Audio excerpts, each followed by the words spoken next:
Was helping out at the wood mill and got a call from my neighbor. He said, "Yeah, your carport's gone."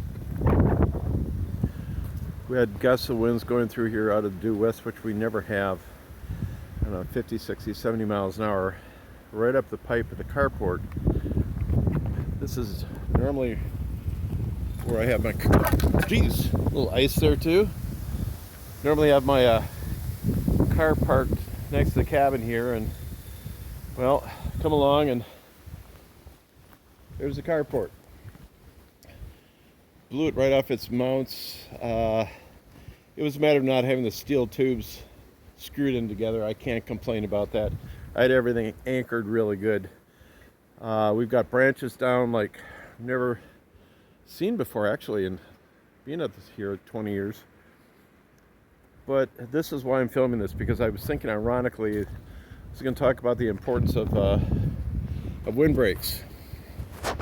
So this year I just have pallets laid out, and that works. It's amazing how much those things will cut down on the wind. If you get that reverse airflow going through the hives, your topper entrances will reverse the flow. Luckily, all the hives are good and windbreaks all held. But yeah, we'll talk about windbreaks some other time. In the meantime, I'm going to see if we can get stuff back together here.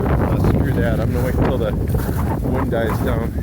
Don't need to be trying to pull on that crap. So the rest of you, stuff happens, right? It's weather, whether it's on your home or your bees or what have you. So God bless, stay safe and stay warm. Take care.